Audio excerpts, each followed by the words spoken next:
If I'm being honest, I want to keep my hood up because it's freezing cold. That's the disadvantage of recording outside when it's freezing.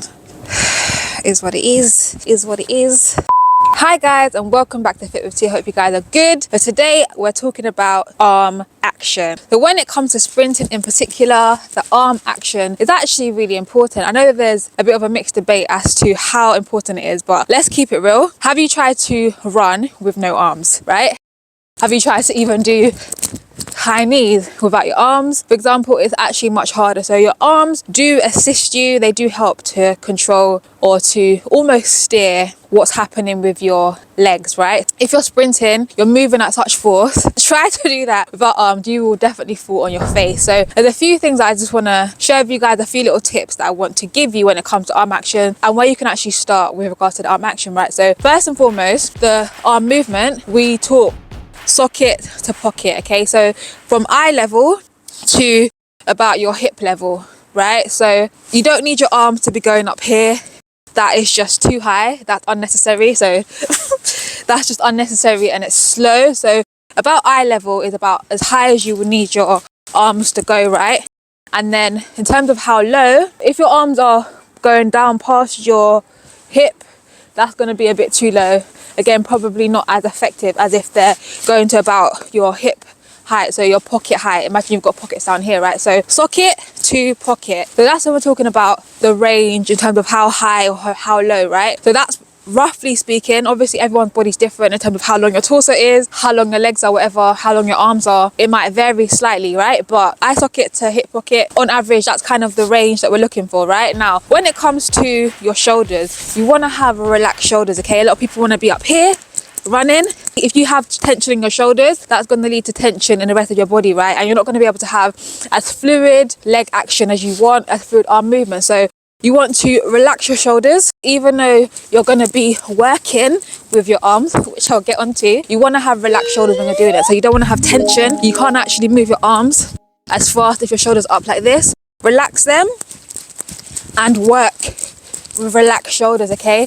Relaxed shoulders helps to have relaxation in the rest of your body. Sprinting, it's very much so about relaxation. One day I'd love to make a video about relaxation, but yeah, relaxation is very important when it comes to sprinting. The more tense you get, the slower you're actually going to run. So you want to be relaxed. We've spoken about the range of your arm action and relaxed shoulders. Now, when it comes to your hand, a good place to start is just having your thumb resting on your first finger, okay? Having your thumb resting on your first finger is a good place to start. It's a good place to practice relaxation with your hands, right? So it's very hard to put a lot of tension through just that thumb and that finger, right? So having your hands there and working from there. Now you can have your arms open. To be honest, through the age groups I used to run like this and now I run like this. I feel like having my hands open for me personally has made me a bit more intentional with my run. That's another thing that I could talk about one day, because I have struggled to be intentional with my running. I've struggled to be aggressive actually in my racing. So I had a bit too far on the relaxation side. I found it hard to be aggressive in my running. Anyway, that's another story. But yes, you can have your hand like this where you just rest your thumb on your first finger. You can have your hands open, but if you are going to have them open, you need to be very careful not to be straining like that, so you have too much tension going through your fingers. Your hands can be open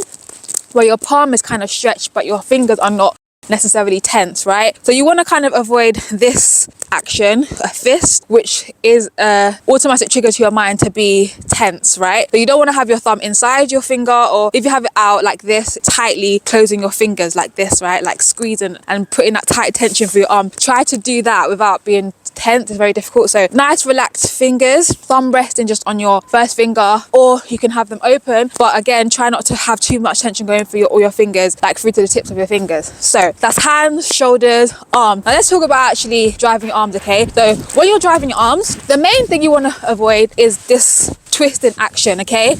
Twisting like this, not only can it lead to like back pain, but you're also wasting energy. And if you're moving like this, you're most likely going to be twisting your body and moving your stride length from side to side, which is inefficient. If you're going forward, let's say in 100, you're going straight, the aim is to be going forward. And so you want to be as efficient as possible, driving forward with your arms, cues your legs to go forward, right? Whereas if you're like this, that's a cue to go across and it's not as efficient, okay? So, you know, everyone has kind of different mechanics. You might have a bit more of a wider span, depending on your range of motion and stuff like that that you have, but essentially keep your hands straight, right? So keep your hands straight. So if your elbows go out slightly, then okay, cool. But with your arm action, trying to keep that more so at the side from socket to pocket. Now, the hands are driving down, down, down. I don't know why I said that 3 times. Down past your hip, right? So your arms are driving down. So that's assisting you with the downward action of your, that's assisting with the vertical force here. And with your elbow, it's driving back, which is assisting you with that horizontal force, okay? So you've got a down and the elbows will naturally go back. You don't have to keep your arm at a 90-degree angle. It's not necessarily necessary. If your arm does happen to go straight at the back, that's a non-issue, I think, personally. But again, there's up for debate. But those are some of the things that I think are the most important when you are thinking about arm action. Like I said, try running with no hands.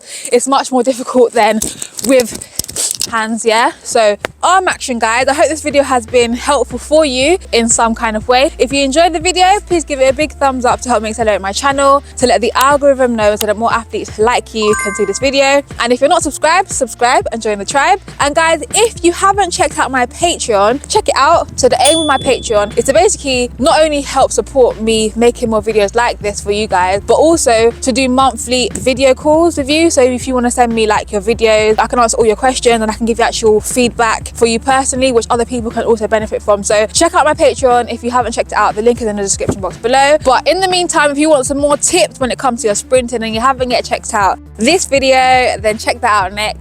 And I'll see you guys on another Friday. Bye guys.